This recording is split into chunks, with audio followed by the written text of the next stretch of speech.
5월 14일 하나님 12시 기도에 오신 모든 성도님들 예수님의 이름으로 사랑하고 축복합니다. 오늘 하나님께서 우리에게 주시는 말씀은 고린도전서 2장 10절부터 16절까지 말씀입니다. 우리 한 목소리로 봉독하시겠습니다. 오직 하나님이 성령으로 이것을 우리에게 보이셨으니 성령은 모든 것 곧 하나님의 깊은 것까지도 통달하시느니라. 사람의 일을 사람의 속에 있는 영 외에 누가 알리요? 이와 같이 하나님의 일도 하나님의 영 외에는 아무도 알지 못하느니라. 우리가 세상의 영을 받지 아니하고 오직 하나님으로부터 온 영을 받았으니 이는 우리로 하여금 하나님께서 우리에게 은혜로 주신 것들을 알게 하려 하심이라. 우리가 이것을 말하거니와 사람의 지혜가 가르친 말로 아니하고 오직 성령께서 가르치신 것으로 하니 영적인 일은 영적인 것으로 분별하느니라. 육에 속한 사람은 하나님의 성령의 일들을 받지 아니하나니 이는 그것들이 그에게는 어리석게 보임이요 또 그는 그것들을 알 수도 없나니 그러한 일은 영적으로 분별되기 때문이라. 신령한 자는 모든 것을 판단하나 자기는 아무에게도 판단을 받지 아니하느니라. 누가 주의 마음을 알아서 주를 가르치겠느냐? 그러나 우리가 그리스도의 마음을 가졌느니라. 아멘. 네, 우리는 지난 주일부터 고린도전서 말씀을 함께 보고 있습니다. 고린도 지역은 로마 제국의 매우 번성한 이 항구 도시였습니다. 무역과 상업이 발달했고 다양한 민족이 또 문화가 어우러진 그런 발달된 도시가 바로 이 고린도였죠. 보통 이렇게 여러분 번성한 도시, 이렇게 발달된 도시에는 특징이 하나가 있는데 바로 죄가 많다라고 하는 특징이 있죠. 온갖 우상 숭배와 음란, 물질적인 것들, 세속적인 것들, 그런 죄의 습성이 가득했던 도시가 바로 이 고린도였습니다. 사도 바울은 2차 전도 여행 중에 고린도에 교회를 세웁니다. 이후에 고린도를 떠나서 에베소에 머물러 있는 동안 고린도 교회 안에 많은 문제점들을 전해 듣게 됩니다.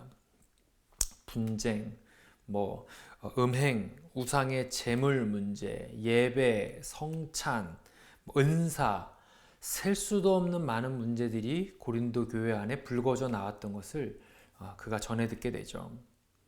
바울은 이 고린도 교회를 책망함과 동시에 복음의 본질로 다시 돌아가야 한다라고 촉구하면서 이 고린도 전서를 기록했던 것이죠. 바울은 고린도전서 1장과 2장의 초반부에 걸쳐서 유독 많이 언급하고 있었던 것이 있는데 바로 지혜에 대해서 언급을 하고 있습니다.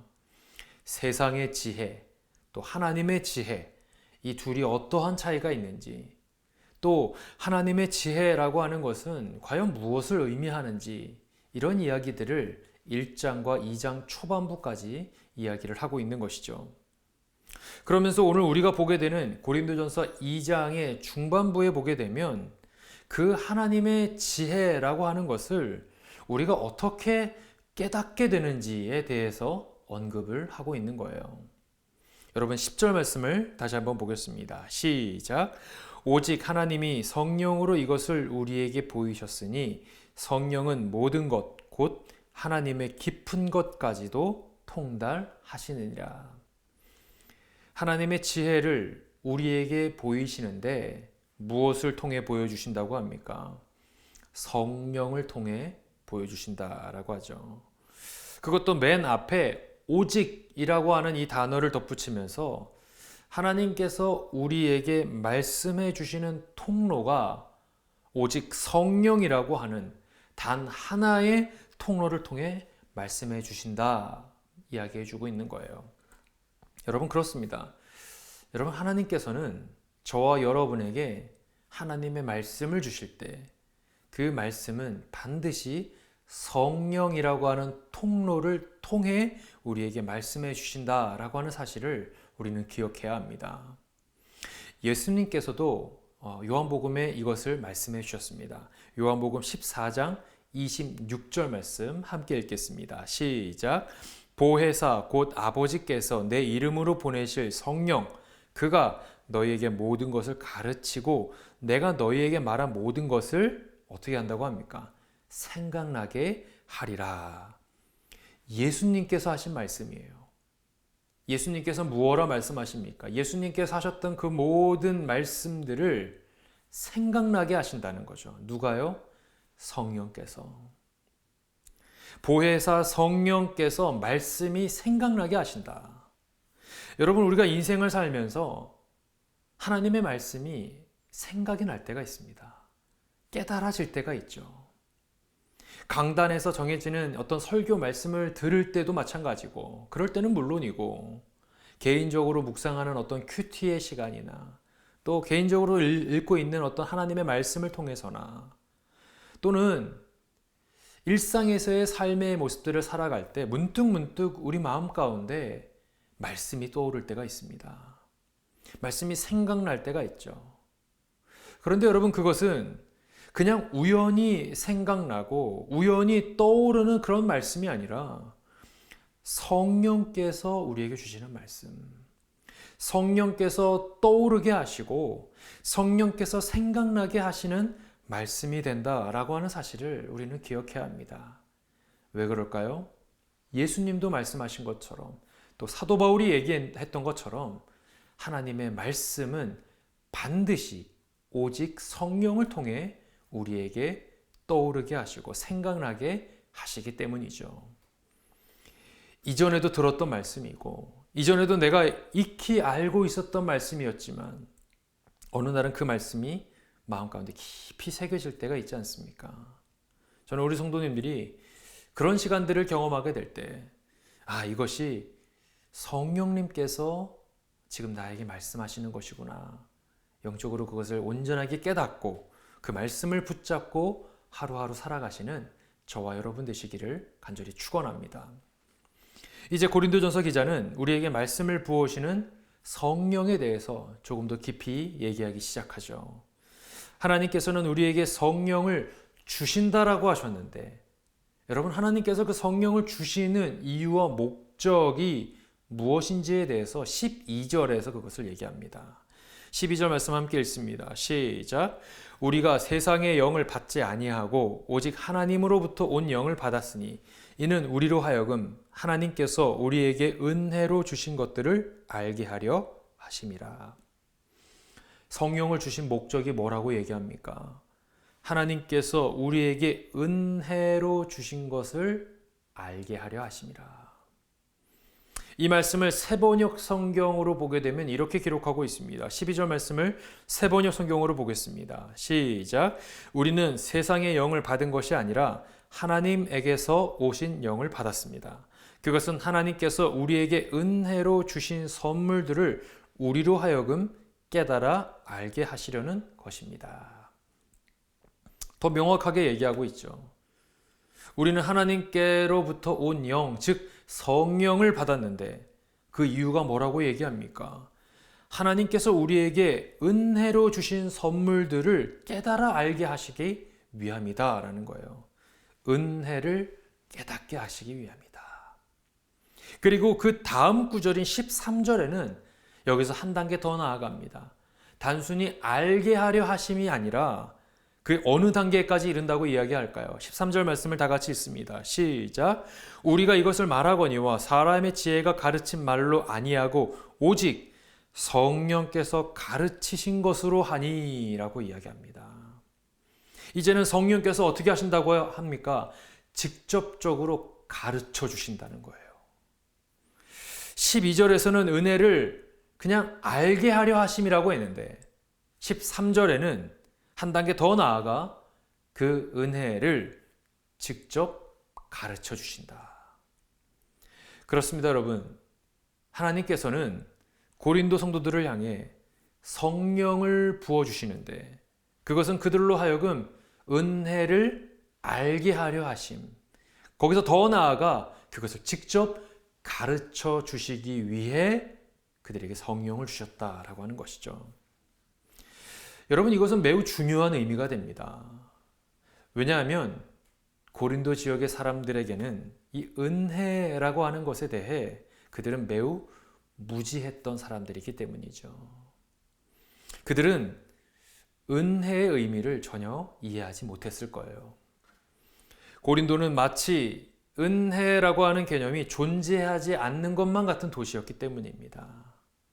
아까도 말씀드린 것처럼 무역과 상업이 발달하고 물질적으로 매우 풍요로웠던 이 고린도 지역은 자신들이 누리고 있는 이 풍요와 안락한 삶이 나의 능력과 나의 노력으로 일구어낸 하나의 어떤 열매라고 믿었던 사람들이죠. 그렇기 때문에 내가 지금 누리고 있는 이 풍요와 안락한 삶은 하나님께서 베풀어 주신 은혜가 아니라 내가 당연히 누릴 수 있는, 내가 마땅히 누려야 하는 그런 어떤 결과물이다라고 인식하고 있었던 사람들이 고린도 지역 사람들이었던 것이죠. 그런 그들을 향해 바울은 목소리 높여 매우 강조하면서 이 은혜를 너희로 하여금 알게 하기 위함이다. 오늘 말씀에서 말씀해주고 있는 것이죠. 고린도 성도들아, 하나님께서 너희에게 성령을 주신 이유가 무엇인지 아니? 너희의 힘과 너희의 능력으로 인한 것이 아니라 너희들이 누리고 있는 그 모든 것들은 하나님의 은혜로 말미암아 주어진 것이다. 여러분, 사실 저는 이 말씀을 준비하면서 이 말씀은 그 옛날 사도 바울을 통해 고린도 지역에 있는 성도들에게 주어진 말씀이기는 하지만 어쩌면 이 실리콘밸리에 살고 있는 우리 모두에게도 부어주시는 하나님의 말씀이 아닐까라는 생각을 해보게 되었습니다. 왜냐하면 이 당시 고린도의 모습과 우리가 현재 살고 있는 이 실리콘밸리의 모습이 너무나도 흡사하기 때문이죠. 물질적으로 풍요롭고 언뜻 보기에 부족함이 없어 보이는 곳, 지금 내가 누리고 있는 이 풍요가 자칫 나의 능력과 나의 어떤 노력으로 인해 맺어진 어떤 결실, 당연한 결과라고 생각하기에 딱 알맞은 도시. 그렇게 어쩌면 오늘 이 말씀은 실리콘밸리에 살고 있는 우리에게도 동일하게 필요한 말씀이 아닐까라는 생각을 해보게 되었습니다. 사랑하는 성도 여러분, 우리 삶에 주어진 이 모든 것들은 당연한 것, 마땅한 것이 아니라 전적으로 하나님의 은혜라는 사실을 우리는 잊지 말아야 합니다. 그 은혜의 선물을 기억하시고 오늘도 살아가시는 저와 여러분 되시기를 간절히 소망합니다. 여러분, 사실 오늘 말씀에는 한 가지 단어가 반복해서 등장하는 것을 우리는 보게 되죠. 바로 분별이라는 단어입니다. 13절에도 나오고 14절에도 동일하게 반복해서 나옵니다. 사실 분별이라고 딱 집어서 얘기하지 않았지만 이것을 알게 한다라고 하는 그런 넓은 의미까지 포함해 본다면 오늘 말씀에는 무엇이 옳고 그른지 알아야 한다, 분별해야 한다, 이런 표현이 정말 많이 등장하는 것을 우리는 보게 되죠. 여러분, 우리가 어떻게 해야 잘 분별할 수 있을까요? 이것이 옳은 걸까? 이것이 옳은 걸까? 어떻게 해야 그것을 분별할 수 있을까요? 제가 설교 서두에도 말씀드린 것처럼 사도 바울은 고린도전서 1장에서부터 계속해서 언급해왔던 하나의 힌트가 있는데 그것이 무엇일까요? 바로 하나님의 지혜입니다. 바로 하나님의 말씀이 우리가 무엇이 옳고 그른지를 분별하는 절대적인 기준이 되어야 한다.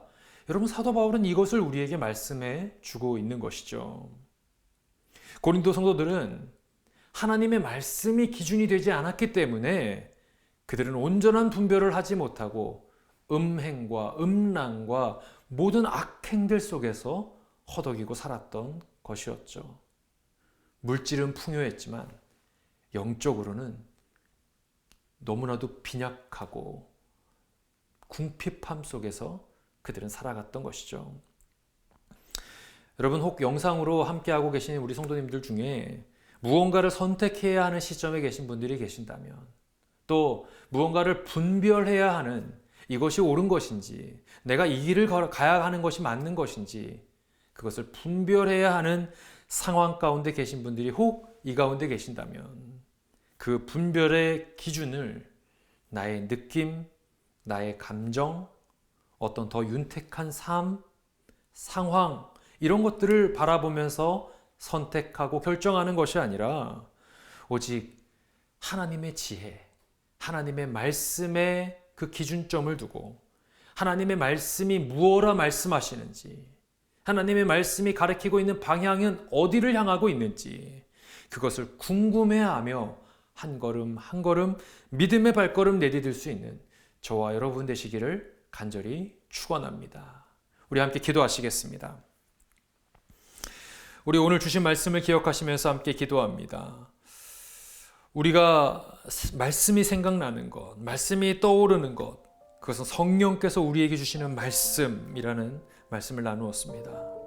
또한 우리가 지금 누리고 살아가고 있는 이 모든 것들은 나의 능력과 나의 노력으로 인한 결과물이 아니라 그 모든 것들은 하나님의 은혜로 말미암아 이루어진 것임을 우리가 잊지 말아야 한다는 말씀도 나누었습니다. 또한 우리가 정말 옳고 그름을 분별하는 영적 분별력을 갖기 위해서는 그 판단의 기준이 세상의 어떤 것이 아니라 또 내가 아니라 언제나 하나님의 지혜, 하나님의 말씀이 되어야 한다는 말씀들을 우리가 살펴보았습니다. 하나님, 이 말씀 붙잡고 오늘도 승리하는 삶 살아가게 하여 주시옵소서. 우리 함께 기도하겠습니다. 사랑이 많으신 하나님 아버지, 하나님 오늘 말씀을 생각하면서 함께 기도합니다. 우리가 일상의 삶을 살아가면서 여러 가지 모양으로 하나님께서 우리에게 말씀을 주실 때 그 말씀이 생각나고 말씀이 떠오르는 것은 우연한 것이 아니라 성령님께서 우리에게 주시는 하나님의 말씀이라고 하는 것을 우리가 잊지 않게 하시고 그 말씀을 붙잡고 우리가 순종하며 살아갈 수 있는 우리 모두가 되게 하여 주옵소서. 하나님 또한 우리가 지금 누리고 살아가고 있는 이 모든 것, 살아 숨쉬는 것, 먹고 마실 수 있는 것, 일상의 삶을 살아가는 이 모든 것들이 나의 능력과 나의 노력으로 인한 것이 아니라 오직 하나님의 은혜로 말미암아 이루어진 것임을 우리가 잊지 않게 하여 주옵소서. 또한 하나님, 오늘 말씀을 통해서 계속해서 분별하는 것에 대해서 말씀해 주셨는데 하나님 그 기준점이 무엇을 선택하고 분별하는 그 기준이 나의 감정과 나의 생각과 나의 느낌이 아니라 또 세상적인 윤택함과 더 나은 삶을 상한 것이 아니라 철저하게 하나님의 지혜, 하나님의 말씀을 기준 삼아 우리가 걸어가는 인생들 되게 하여 주시옵소서. 우리 한 번 더 기도하기를 원합니다. 우리 이 시간 기도할 때 우리 교회 공동체를 위해서 함께 기도합니다. 우리 새누리교회를 위해서 기도할 때 하나님, 우리 새누리교회를 이 실리콘밸리 지역에 세워주셨습니다. 그것은 우연이 아닐 것입니다. 하나님, 우리 새누리교회가 이 실리콘밸리에 흐르고 있는 여러 가지 악한 흐름들, 인본주의와 물질주의와 세속주의적인 사고방식들, 인본주의적인 것들, 이 흐름을 따라가지 않게 하시고 도리어 마치 연어 떼가 물살을 거슬러 올라가듯이 우리 새누리교회가 이 악한 세대의 흐름을 거슬러 올라가는 교회가 되게 하여 주옵소서. 그래야 해서 하나님, 우리 교회 안에 거룩과 경건의 그 흐름들이 가득 차게 하여 주옵시고 하나님의 말씀과 복음과 기도와 성령으로 충만한 교회가 되어 그 옛날 사도행전에 기록되어 있는 초대교회에 임하였던 영적 부흥의 역사가 오늘날 우리 교회에도 충만하게 임할 수 있도록 인도하여 주시옵소서. 특별히 우리가 비전센터를 위해서 기도하고 있습니다. 하나님이 비전센터가 단지 산하의 어떤 외형적인 건물을 사고 파는 문제가 아니라 우리의 다음 세대들이 하나님을 온전하게 예배하고 하나님을 뜨겁게 경험할 수 있는 영적인 공간이 하나님 마련될 수 있도록 주님 은혜를 베풀어 주시옵소서. 우리 새누리교회 공동체를 주님께 올려드리며 우리 이 시간 함께 기도하겠습니다. 사랑이 많으신 하나님 아버지, 하나님 우리 새누리교회를 주님께 올려드리며 기도합니다. 하나님 이 땅에 수많은 교회들이 존재하지만 하나님 우리 교회가 그저 하나의 교회에 머무르는 것이 아니라 하나님 정말 하나님의 마음을 시원케 해드리는 교회가 되기를 원합니다. 하나님의 시선이 머무는 교회, 하나님의 기쁨이 되는 교회 되게 하여 주옵소서. 하나님, 이 실리콘밸리에 흐르고 있는 영적 흐름을 우리가 따라가는 교회가 되는 것이 아니라 도리어 거슬러 올라가며 하나님 거룩함과 경건함으로 무장되는 하나님 우리 교회가 되게 하여 주시옵소서. 말씀으로 충만하고 복음으로 충만하고 성령으로 충만하여서 예수님을 몰랐던 수많은 영혼들이 우리 교회가 이곳에 존재함으로 인하여 주님을 알아가는 놀라운 역사가 일어나게 하여 주시옵소서. 비전센터를 위해서 기도하고 있습니다. 하나님의 비전센터가 정말 하나님의 비전이 심겨지는 곳이 되게 하여 주옵시고 우리의 다음 세대들이 하나님을 뜨겁게 만나는 축복의 통로가 되게 하여 주시옵소서. 하나님, 오늘 말씀과 같이 하나님 우리의 인생을 살아가면서 주님께서 우리에게 생각나게 하신 하나님의 그 말씀을 붙잡고 하루하루를 살아가게 하여 주옵시고 우리가 영적으로 잘 분별하여서 하나님의 말씀을 따라 오늘 하루도 믿음의 발걸음 옮기게 하여 주시옵소서. 감사드리며 사랑이 많으신 예수님의 이름으로 기도드리옵나이다. 아멘. 오늘 하루도 말씀으로 힘차게 살아가시는 저와 여러분 되시기를 간절히 소망합니다. 어떠한 상황 가운데서도 승주찬